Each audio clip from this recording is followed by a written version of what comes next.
Well, student, today I will discuss with you interhalogen compounds.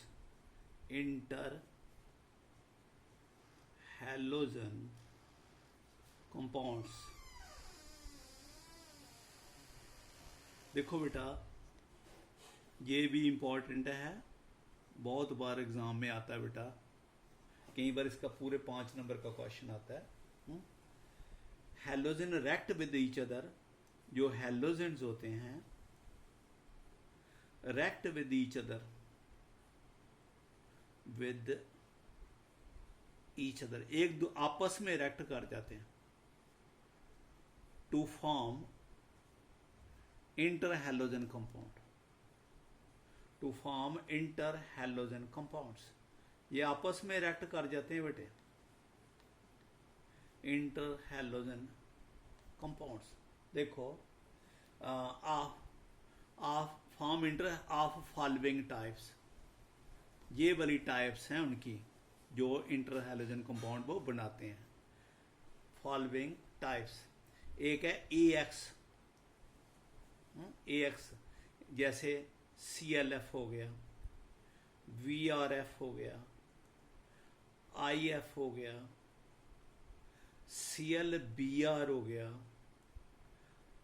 Sir ये गलत लिख दिया, BrCl हो गया, ICl हो गया। ये जनरली जब लिखते हैं पहले वो लिखते हैं जिसका साइज बड़ा हो।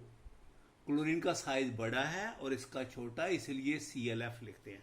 ब्रोमीन का बड़ा देन दिस, आई का बड़ा, ब्रोमीन का बड़ा देन द क्लोरीन, आयोडीन का बड़ा देन द क्लोरीन। तो जो पहले उसको लिखना जिसका बड़ा हो, क्योंकि पहले वाला पॉजिटिव होता है और दूसरे वाला नेगेटिव होता है। तो पॉजिटिव तभी होगा ना, उसका साइज बड़ा होगा, उसकी इलेक्ट्रोनेगेटिविटी कम होगी। तो ये AX टाइप, यार मैं इसलिए बता रहा हूँ, रट्टा नहीं लगाते रहना। यानी जब लिखना है इधर तो ये पहला वो लिखना है जिसका साइज बड़ा है, बाकी कोई भी लिख दो। समझाइए मेरी बात है, कोई भी लिख दो है। ये ICl लिखा है, IBr लिख लो, IBr लिख लो, ठीक है। हाँ, ये फ्लोरीन है, ये क्लोरीन है, ये ब्रोमीन है, आयोडीन। IBr लिख सकते हो, ICl लिख सकते हो, IF लिख सकते हो, BrCl लिख सकते हो, BrF लिख सकते हो, ClF लिख सकते हो। मेरी बात समझे हो, ठीक है। ClBr भी लिख सकते हो, ClBr लिख सकते हैं क्योंकि इसका छोटा है साइज है, इसका बड़ा है, ठीक है। BrCl लिख सकते हो, ClI लिख सकते हैं, ICl लिख सकते हैं। आप मेरी बात समझ गए होंगे, ठीक है बेटा। दूसरे type AX3 type, AX3 type है ClF3, BrF3, IF3, ठीक है बेटा।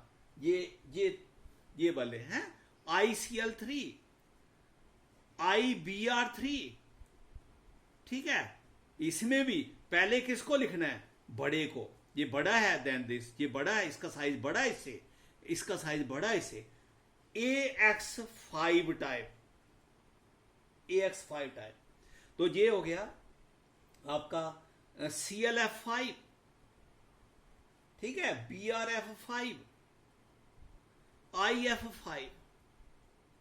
फिर है AX7 टाइप, ये एक ही है बेटा, दैट इज IF7, ठीक है। ये IF7 ही है। आयोडीन के सराउंडिंग में ही 7 फ्लोरीन एडजस्ट हो सकते हैं। ICl7 भी नहीं है बेटा, क्योंकि क्लोरीन का साइज बड़ा हो जाता है, वो 7 क्लोरीन उसके आगे पीछे एडजस्ट नहीं कर पाते, ठीक है। ये था दूसरा। दे आर फर्दर क्लासिफाइड, ये एक टाइप की क्लासिफिकेशन थी, इनको हम ऐसे भी क्लासिफाई करते हैं। They are further classified as neutral and ionic. Neutral में ये सारे आ जाते हैं बेटा, हैं। ClF, ClF3, BrF3, IF7, ये सारे इसमें आ जाते हैं न्यूट्रल में। दूसरा है आयनिक, आयनिक, ठीक है। आयनिक जो है 2 किस्म के हैं, आयनिक जो फर्दर 2 किस्म के हैं। ए है उसको बोलते हैं पॉली हैलाइड आइन, पॉली हैलाइड आइंस, ठीक है। इसका फॉर्मूला है AY2N-1 बेटा, ये इसका फॉर्मूला बनता है, जर्नल फॉर्मूला है। पहले इसका लिखूंगा, पॉली हैलाइड, ए की जगह कोई लिख लो, आई लिख लो, बाई की जगह एफ लिख लो, और एन की वैल्यू क्या हो सकती है, 2 1 1 2 3, ठीक है। देखो जब 1 होगा तो ये हो जाएगा IF2, और ऊपर क्या हो जाएगा -1, IF2 -1। अगर N2 होगा, इधर A I हो गया और बाई आपका दूसरा, तो IF4 -1, ठीक है। देन 3 है IF6 -1 एटसेट्रा।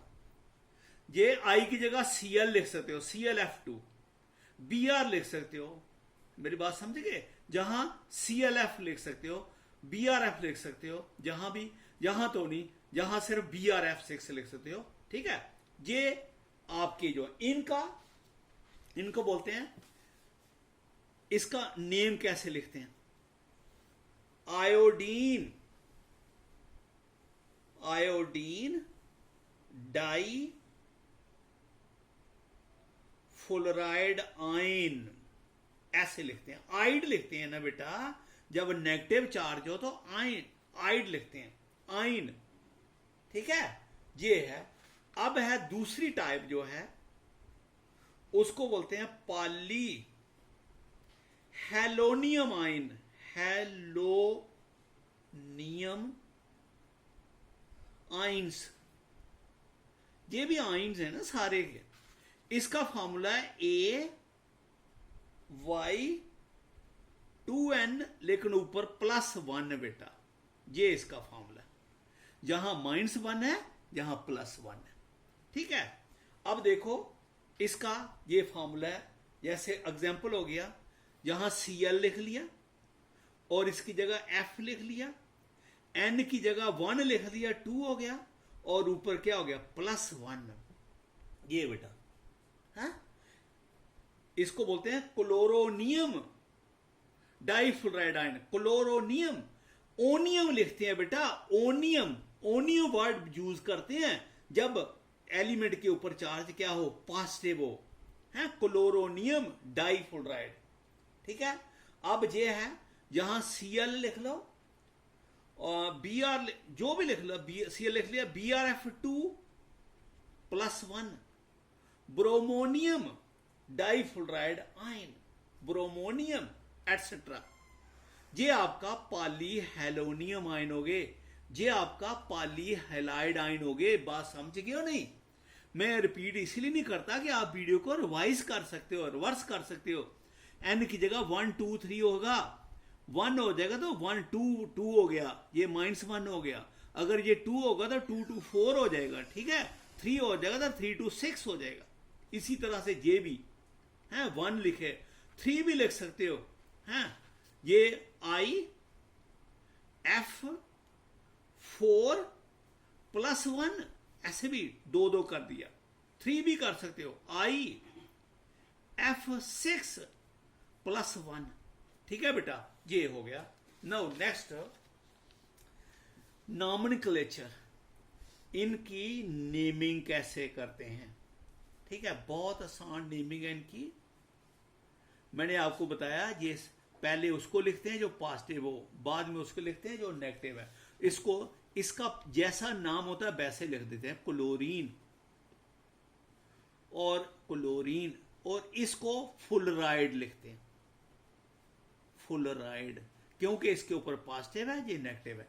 अगर BRF लिखोगे, सपोज BRF लिखना है, तो क्या लिखोगे, ब्रोमीन, ब्रोमीन फ्लोराइड। ये बेटा इसका नेम करने का तरीका है, ठीक है। प्रेपरेशंस, इनकी हम प्रेपरेशन कैसे करते हैं बेटा, प्रेपरेशंस, इनकी जो प्रेपरेशंस है, वो डायरेक्ट कॉम्बिनेशन से हो जाती है। क्लोरीन को फ्लोरीन से रिएक्ट करो at 473 kelvin, you will get 2 times ClF है। क्लोरीन को रिएक्ट करो, फ्लोरीन की रेशियो बढ़ा दो, टेम्परेचर 573 केल्विन कर दो, तो यू गेट ClF3। ठीक है बेटा, ये ClF3 हो जाएगा। देन आयोडीन ले लो, इसका 5 टाइम फ्लोरीन के साथ रिएक्ट करके, ये गैसेस हैं सारी हैं, आयोडीन सॉलिड होता है, 293 केल्विन पे हीट करो, यू गेट 2 टाइम IF5। ठीक है, अगर आप आयोडीन लोगे, फ्लोरीन 7 टाइम ले लोगे, तो you will get 2 time IF7। ठीक है, जहां टेम्परेचर रेंज जो है 523 से लेकर 573 केल्विन, तो ये डायरेक्ट कॉम्बिनेशन से बनते हैं बेटा। ठीक है, सिर्फ रेशियो चेंज होती है, जहां रेशियो बढ़ा दी इसकी, जहां 5 टाइम था ये 7 टाइम था, टेम्परेचर कंडीशन चेंज कर दी उससे। प्रॉपर्टीज बेटा, इसकी प्रॉपर्टीज कैसी हैं? फर्स्ट है larger halogen atom, larger halogen atom serves as the central atom। Central atom मतलब ये ClF3 है, कौन है बड़ा? क्लोरीन। तो क्लोरीन जो है वो सेंट्रल एटम है, बाकी उसके दूसरे एटम उसके सराउंडिंग में, ये मतलब है इसका एक प्रॉपर्टी का। यानी larger in a molecule, larger atom act as a central. दूसरा, higher interhalogens, interhalogen compounds, compounds कौन से? जैसे AY5 हैं and AY7 are found by large halogen atom. जो हैलोजन एटम लार्ज होते हैं ना बेटा, उनसे large halogen atom, they are found by large halogen atom. Third, they are covalent बेटे, दे आर कोवेलेंट कंपाउंड। ये कंपाउंड कोवेलेंट है, covalent bond बना क्लोरीन फ्लोरीन के, covalent compounds, covalent compounds but have polarised bond. समझते हो क्या मतलब? Polarised bond मतलब ये है, ये Cl और F बॉन्ड तो कोवेलेंट है, लेकिन फ्लोरीन की इलेक्ट्रॉन ज्यादा होने से ये नेगेटिव हो जाता, पोलर पॉजिटिव नेगेटिव आ जाता, पोलराइज हो जाता, पॉजिटिव नेगेटिव हो जाता। समझा गई मेरी बात? Next, fourth property is interhalogen compound, interhalogen halogen compounds are more reactive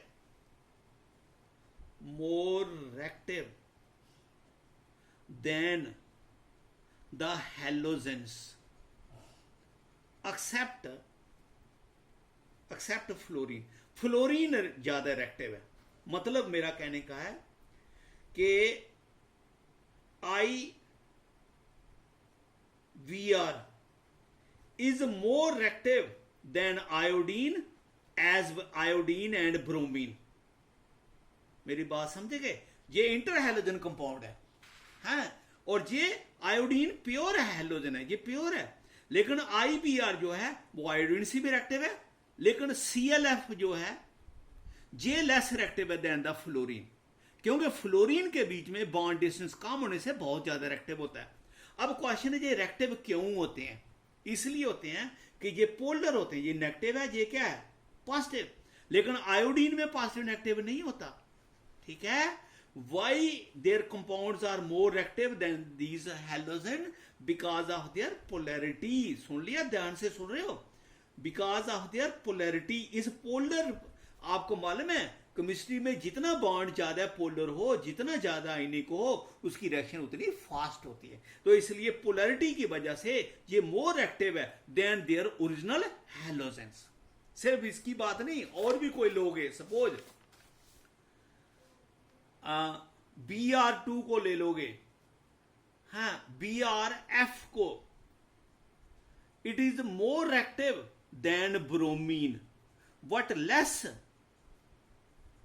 less than fluorine. Fluorine के केस में तो उसकी रिएक्टिविटी ज्यादा होती है। ठीक है, हो गया, ये इसकी फोर्थ प्रॉपर्टी हो गई।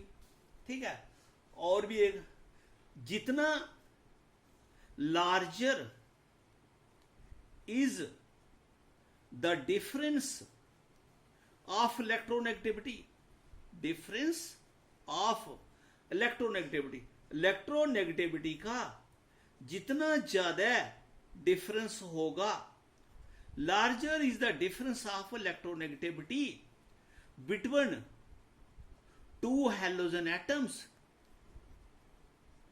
Halogen atoms,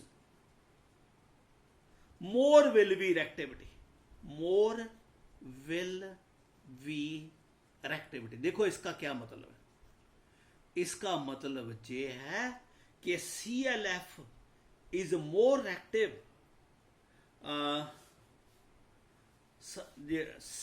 ClI is more reactive than the ClF। जहां Cl दोनों का सेम है, लेकिन फ्लोरीन की इलेक्ट्रोनेगेटिविटी ज्यादा है और इसकी इलेक्ट्रोनेगेटिविटी कम है। ठीक है, तो डिफरेंस कहां हुआ? जहां डिफरेंस ज्यादा हो गया है। Cl सपोज 3 है, इसकी कितनी है 2, डिफरेंस कितना हो गया 1 का।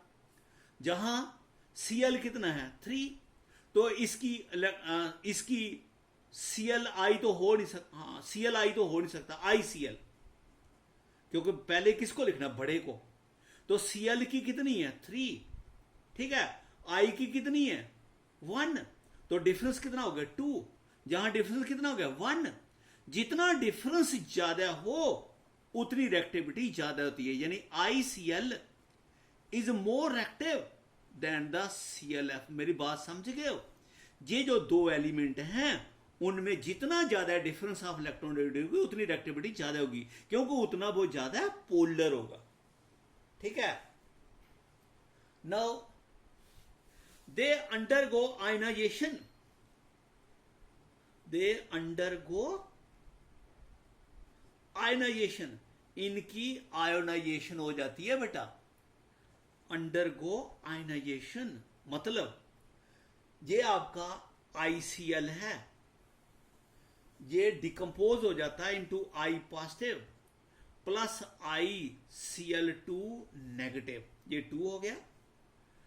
ठीक है, ये बन गया, आयनाइजेशन होगी। अगर ये ICl3 है, ये डिकम्पोज हो जाएगा into ICl2 positive and ICl4 negative. मेरी बात समझे? ये डिकम्पोज हो जाते हैं, अंडरगो आयनाइजेशन। यानी ये ICl3 जो है, जब ब्रेक होता है दो मॉलिक्यूल, तो एक का क्लोरीन निकल जाता है और दूसरे में चला जाता है, और जिसका निकलता है वो पॉजिटिव हो जाता है, जिसके पास चला जाता है वो नेगेटिव हो जाता है। ठीक है, now they react with water, they react with water, react with water like halogens.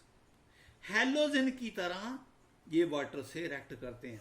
ये आपका फ्लोरीन है, अगर आप इसको वाटर से रिएक्ट करोगे, ठीक है, तो it gives you HF plus HOF। अगर आप ClF को रिएक्ट करोगे वाटर से, it also gives you HF plus HOCl। जैसे इसने रिएक्ट किया है, एक ये बनाया, इसने भी ऐसे रिएक्ट किया।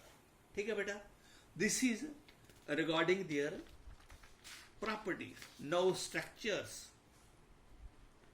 स्ट्रक्चर के बारे में ध्यान से सुनना पड़ेगा. जो AX AY टाइप है दे आर लीनियर बेटा. इनका स्ट्रक्चर तो लीनियर है ना. CLF VRF एक लाइन में है. AY3 हाँ, इसकी एग्जांपल मानते हैं ना आपको. CLF3 हो गया, BRF3 हो गया, एटसेट्रा. इनका जो स्ट्रक्चर है have T shaped geometry. T shaped geometry. ये जो ज्योमेट्री होती है ये हम दो तरीकों से निकाल सकते हैं. एक तो निकाल सकते हैं valence shell electron pair repulsion theory BSc-PRT जो 11th में करवाई थी. और दूसरा हम निकाल सकते हैं हाइब्रिडाइजेशन के बेस पे. तो हाइब्रिडाइजेशन वाला बेस मैं अभी आपको समझा दूंगा. रिसेंटली आपको बताया. ये स्ट्रक्चर हम ना कंटिन्यू करेंगे नेक्स्ट टाइम. ओके, थोड़ा वीडियो लंबी हो जाती है फिर. ओके बेटा.